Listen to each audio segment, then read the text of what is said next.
My microbiology professor was a somewhat strange guy. Let's call him Professor G. G was tall and thin with long, shaggy black hair, and he always wore a black button-down long-sleeve shirt with black pants. His eyes looked tired all the time and he didn't talk much. He wasn't rude. He was just very distant and never showed any interest in interacting with students outside class. Obviously, I didn't mind because it made staying after class asking for help and clarifications really easy and comfortable. One day during my microbiology class, G started talking about a former student we'll call Janet. He said Janet was an excellent student, one of the best he'd ever had, and he was really hoping that she'd make it into medical school like she had wanted. One day, Janet came to his office hours asking for help with her final project. G told her he would meet her at the university library at 6 p.m. the following Monday. On Monday, G arrived at the library at 5:50 p.m. and found Janet waiting in what was, at the time, the only study area that was open 24 hours, a big room with lots of tables and a few bookshelves on the back wall. G and Janet sat down at a table and started working on the project. Sometime around 7 o'clock, G had to step out briefly to use the restroom. When he stepped out, he bumped into the janitor. "Hey, Professor, I'm gonna close the room in 15 minutes if it's okay with you guys." G looked at his watch. It was 7:45, enough time for him to wrap things up with Janet. He went back to the table and saw Janet was gone. "Hey, are you almost finished?" G froze. Janet had been sitting right across from him just a few minutes ago. He scanned the room. There was no sign of Janet anywhere. Her stuff was still on the table. G quickly walked to the library entrance to ask if anyone had seen Janet. She was nowhere to be found. G went back to the study room and looked around carefully. Janet was not hiding under any table, in any bookshelf, or any corner of the room. Her stuff was still on the table and nothing looked out of the ordinary. G was a bit puzzled, but he figured she might have just left without saying anything. He began putting Janet's stuff together when he saw a piece of paper underneath her notebook. On the paper, Janet had written her email address and a note asking him to send her the final edits to her project when it was ready. G decided to shoot her an email to let her know he would be sending her the updates soon. When he entered Janet's email, he got a message saying that no account existed with that username. G tried again, but this time he mistyped the ending and got a message in response asking if he meant to send an email to a different user with a very similar username, with the only difference being the final letter. G immediately clicked yes, and he was taken to her account. She was using her student ID as her email. He checked the account activity for the last 24 hours and saw that she had been using the account constantly up until a few minutes before 7 p.m. G felt a cold run down his spine. He had watched Janet write that email asking for the updates and saw her send it to him. He went to the computer lab adjacent to the library to check the 24-hour footage from the library camera that was pointed right at the study area.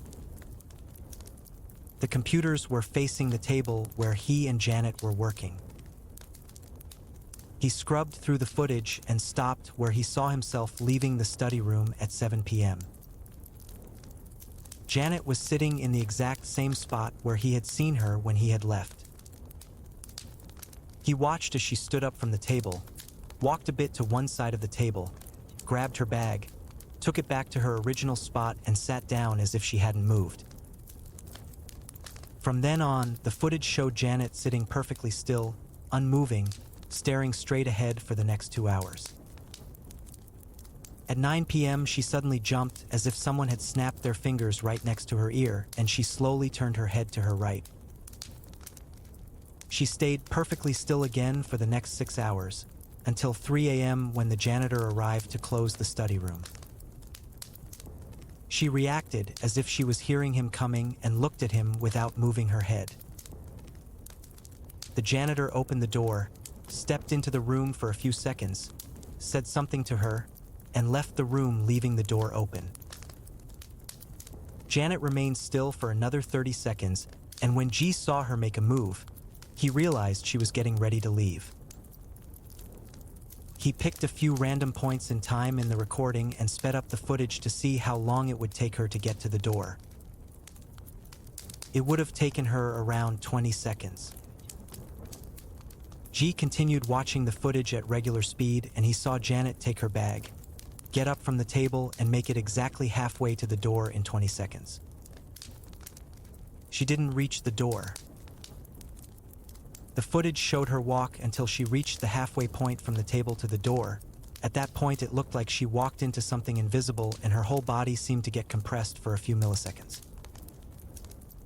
Then Janet simply disappeared. Her bag fell on the ground, and the rest of the footage recorded only the bag on the ground until the janitor showed up. G was petrified. He immediately went to the campus police and showed them the footage. They reviewed it and opened an investigation, but nothing ever came up. No signs of foul play, no suspicious activity on her social media, no messages exchanged with anyone at the time she disappeared. No answers. The investigation remained open for 2 weeks, and then, as there were no more leads, it was closed and her case went cold. Her parents hired 2 private investigators, spent hundreds of thousands of dollars, hired the best defense attorneys to help file appeals for a thorough investigation. Nothing worked. It was like she vanished into thin air. G quit his job shortly after. He never said if he'd seen anything suspicious in the room when he went back after noticing Janet was gone. He just wanted to get away as soon as possible. Some students started a collective email campaign to ask the faculty to require a buddy system when working on the university grounds late at night, but the request was denied. 2 months after Janet vanished, the campus police closed a second cold case of a student who disappeared under similar circumstances. This time, the student disappeared while being alone in a study room in one of the science buildings. The only witnesses were 2 security guards and a professor who saw him enter the room at 1 p.m. and leave the room at 3 p.m. No sign of him ever since. Nobody was safe on campus.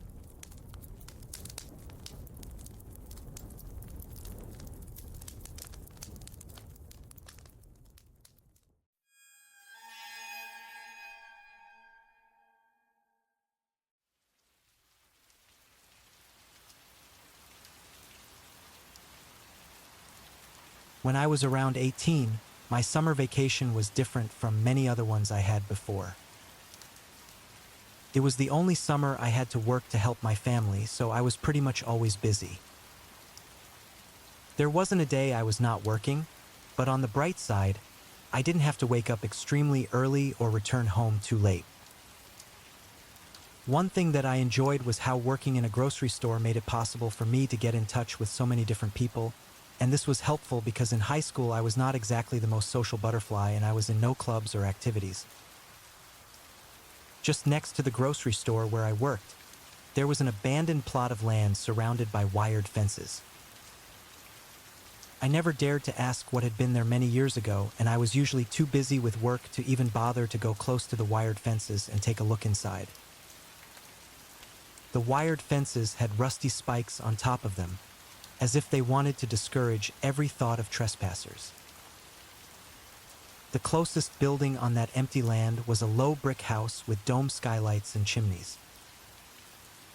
It didn't look much abandoned, at least from afar, but there was no obvious sign of activity. On top of that, I hadn't seen anyone getting in or out of it, but given the spike-topped fences surrounding the whole land, It was expected that people were not allowed to get in or out of that area.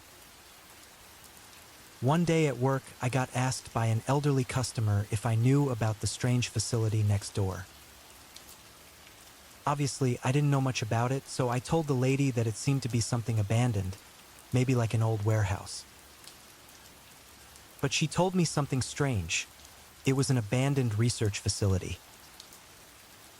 She told me that a long time ago the facility was linked to the grocery store because the grocery store was bought by a corporation that also bought the land next door for scientific research. The abandoned plot of land was the place where the research was made. She couldn't recall what the research was about, but she seemed pretty convinced that people there were studying diseases. I asked her if she knew about the low brick house, but she said that perhaps it was from before. I thought nothing of it.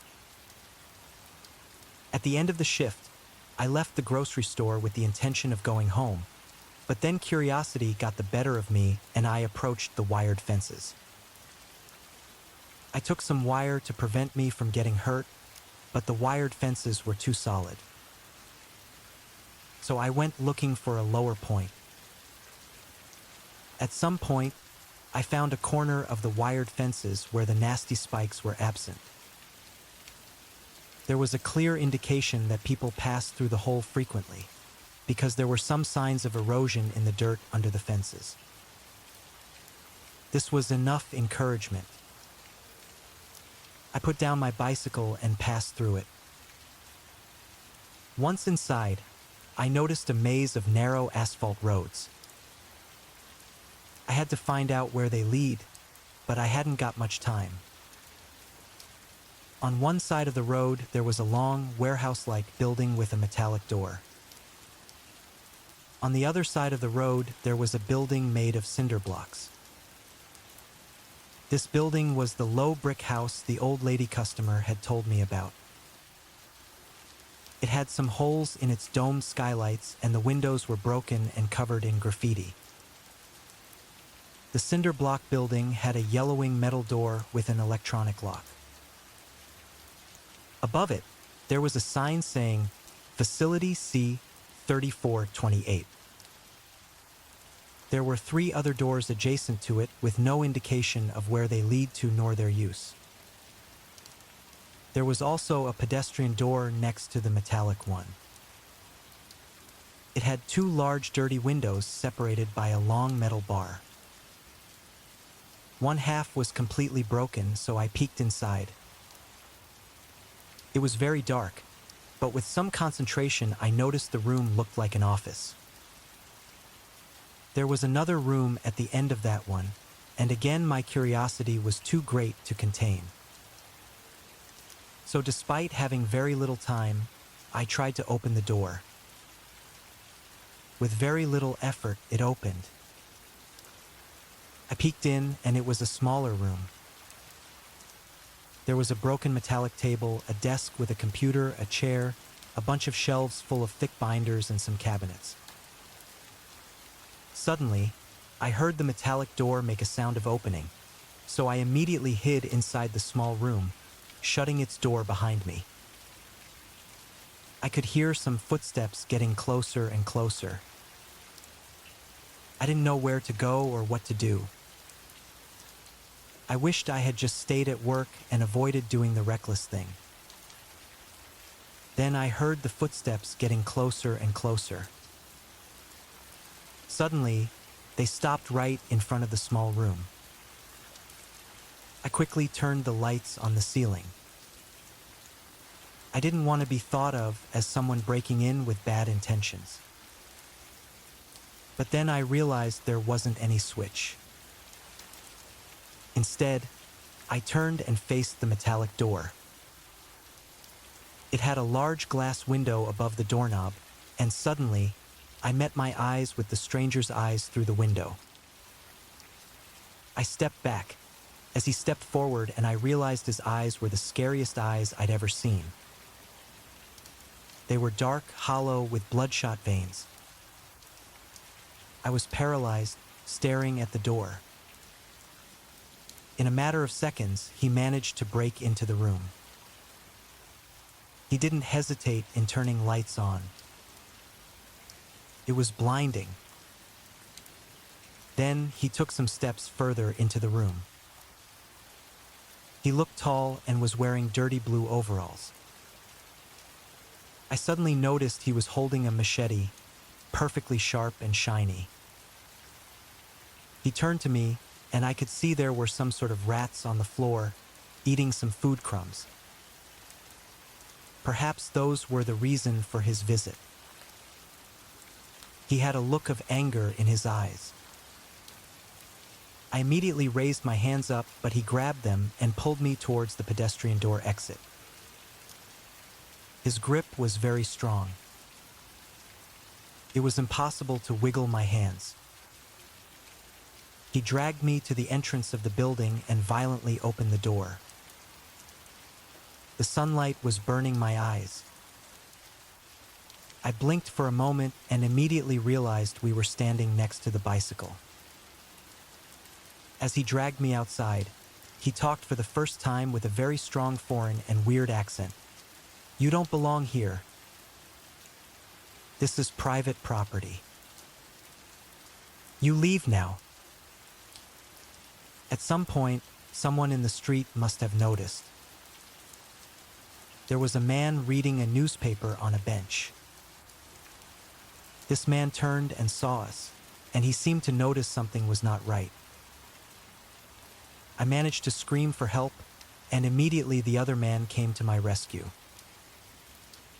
The stranger walked away in anger in the direction of the metallic building. The man that had helped me asked me what was happening, but I was trembling in fear. He decided to call the cops, who arrived in no time.